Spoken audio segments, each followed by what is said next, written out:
Efficiency, I think, just makes sense. I don't understand how you can be conservative and not think about conserving, the root word of conservative. Energy efficiency, as I tell people, it's as simple as doing what your mom told you to do when you was growing up. Turn the light off, boy. I grew up in a household with a father who ran around the house after 7 children, turning off lights and closing doors and doing all the things that we weren't doing. And I've been able to see through business acquaintances and friends how much money business can save just by optimizing their energy use. We can cut 30% of our energy through efficiency, maybe even more. The technology seems to be emerging that we may be able to get as much as 50% of our energy. And we estimate that by greater energy efficiencies at the federal level, we can save the taxpayers nearly $20 billion. $20 billion simply by making better, more efficient use of energy. There are things the government can do to get out of the way to encourage the market to take these things on, encourage the research and development necessary to do these things. When you take into account the traditional resources that we have, the opportunities we have with energy efficiency, we really can make a difference for this country in terms of the economy, in terms of a brighter energy future for us. And I think it's one of the great flaws that permeates so much of our theology today, to have this notion that God doesn't somehow care about his own creation. I think that's wrong. I think that there's tremendous biblical evidence to prove to the contrary. Christians do care about their world. They really believe that God created it and that it's something that's to be, good stewardship is to be practiced with it. And in doing that, I think that, we can fulfill a real mission. I believe that there is a creator God who intentionally made the wonderful special snowflakes we see around this room and all of creation. And the creation reflects his beauties and the orderliness of himself. This is not a left or right, a Republican, Democrat. This is about caring for the creation. It's about taking care of the world that God has bestowed so abundantly on all of us, and about making sure that world makes it to the next generation and the generations thereafter. The people who developed the scientific method in modern times were believers, people who were convinced that in the creation itself you could see the attributes of God. And so they studied science really as an act of worship, not of the creation, but of the creator behind the creation.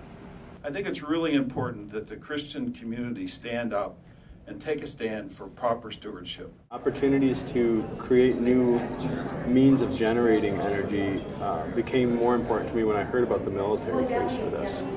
Listening to admirals, retired admirals and generals from the military talk about the number of deaths attributed to just transporting fuel and the cost up to $400 a gallon for fuel on the battle lines. That fiscally, that's not responsible. And the deaths on a social and faith-based perspective, that's not responsible either.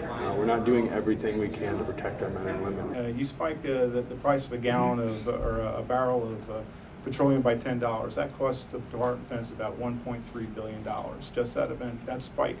And when you have to do that, when you have to respond to those spikes, it means it's something else you're not going to do someplace else. There's an opportunity cost.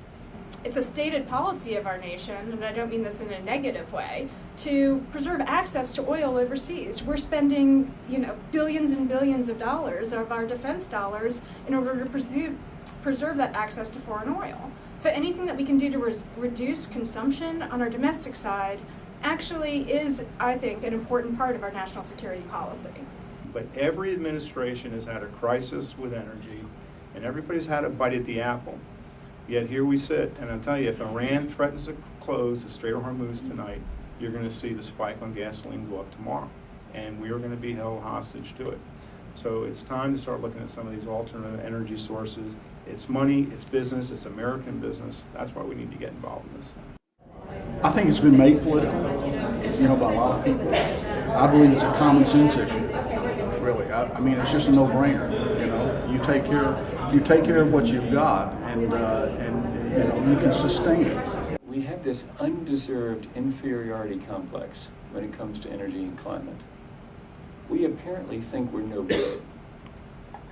And so we think we don't have an answer, and that we leave it therefore to the statists, the people that want to build the state, build the nanny-state, regulate things, run things from Washington. We leave it to them. But the reality is, we are very good at this.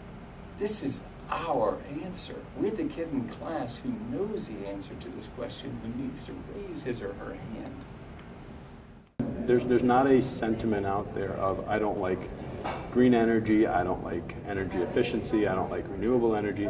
That sentiment doesn't exist.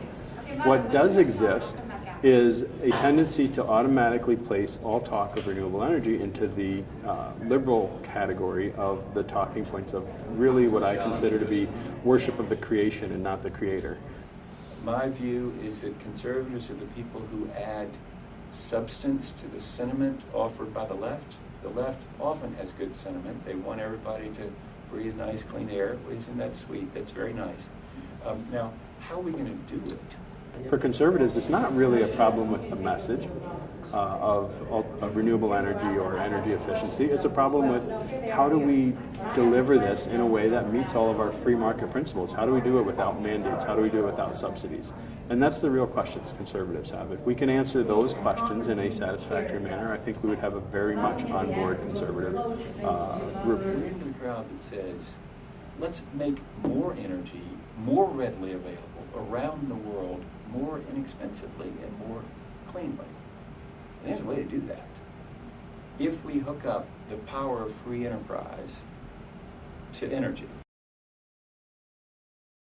America's always been a leader in innovation and research, and we've got a lot of great organizations in this country who are willing to step up to the plate and provide grants and funding for research. We have a lot of people that are interested in the job opportunities created by being leaders in new areas. I think America absolutely has the education, the opportunities to lead in this area. Now it has to come down to a willingness to lead.